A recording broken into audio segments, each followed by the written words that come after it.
भोजन, ये सब हमारे लिए बहुत ज़्यादा ज़रूरी होता है। तो आपने देखा होगा कि हमारे देश में सबसे ज़्यादा गेहूँ और चावल की फसल उगाई जाती है। तो कृषि करते वक्त जिन जिन औजारों का इस्तेमाल किया जाता है वो हम इस चैप्टर में देखेंगे, और फसलें क्यों उगाई जाती हैं और फसल होती ही क्या है वो सब भी हम इस पार्ट में जानने की कोशिश करेंगे। तो जैसे कि आपको पता है कि सभी सजीवों को भोजन की आवश्यकता होती है। पौधे तो अपना भोजन जो है अब सूरज से प्राप्त ऊर्जा से बना देते हैं ना, लेकिन जो सजीव हैं जैसे कि मनुष्य है वो अपना भोजन पौधे और जंतुओं ये दोनों से ही प्राप्त करता है, ठीक है। और हमारे शरीर में जितने भी जैविक प्रक्रम होते हैं जैसे कि हमारा पाचन, हमारा सांस लेना यानी कि श्वसन और उत्सर्जन, उन सभी में हमको ऊर्जा की ज़रूरत होती है और इसके लिए ही हम भोजन ग्रहण करते हैं।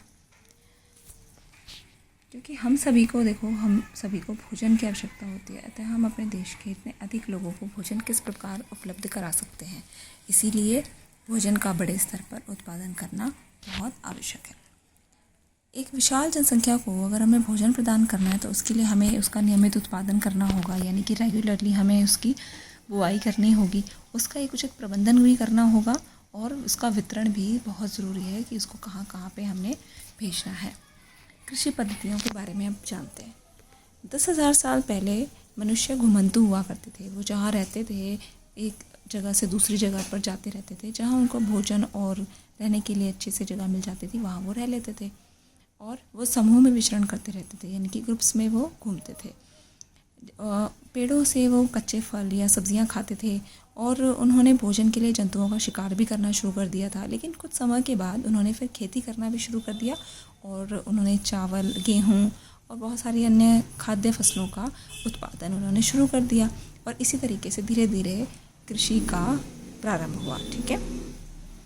जब हम एक ही किस्म के पौधे को किसी एक स्थान पर बड़े पैमाने पर उगाते हैं तो उस पौधे को हम फसल कहते हैं। जैसे कि गेहूं की फसल है तो गेहूं की फसल का मतलब क्या है कि वो खेत में उगाए गए जितने भी पौधे हैं वो सारे किसके हैं, गेहूं के हैं।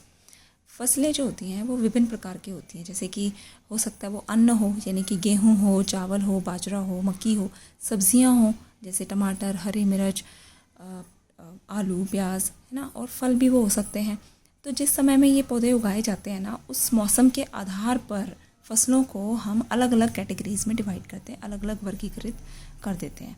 भारत तो एक बहुत बड़ा देश है और यहाँ पे बेटा तापमान, आर्द्रता और वर्षा ऐसी जो परिस्थितियाँ हैं वो एक स्थान से दूसरे स्थान पर बिल्कुल अलग अलग हैं। जैसे कि दिल्ली में अलग हैं और वही जो परिस्थितियाँ हैं वो केरला में अलग हैं, साउथ की जो स्टेट्स हैं वहाँ पर वो अलग होगी। तो ऐसे विभिन्न प्रकार के यहाँ पर जलवायु पाई जाती है। तो जितनी भी फसलें उगाई जाती हैं उनको मौसम के आधार पर उनको दो वर्गों में बांटा जाता है। तो सबसे पहले बेटा खरीफ फसल, इसको थोड़ा ध्यान से समझेंगे। खरीफ फसलें वो फसल होती हैं जिन्हें वर्षा ऋतु में बोया जाता है, वो खरीफ फसल हो गई, ठीक है। और भारत में वर्षा ऋतु जो होती है वो कौन से महीने में होती है, जून से लेकर सितंबर तक के महीने में वर्षा ऋतु होती है इंडिया में।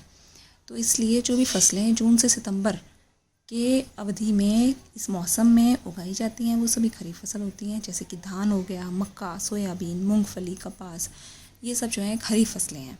और दूसरी तरीके की फसलें कौन सी हैं बेटा, रबी फसलें। एक हो गई खरीफ फसल और दूसरी होगी रबी फसल। तो शीत ऋतु में यानी कि अक्टूबर से लेके मार्च तक का जो टाइम होता है उसमें उगाई जाने वाली सभी फसलें रबी फसलें ही कहलाती हैं।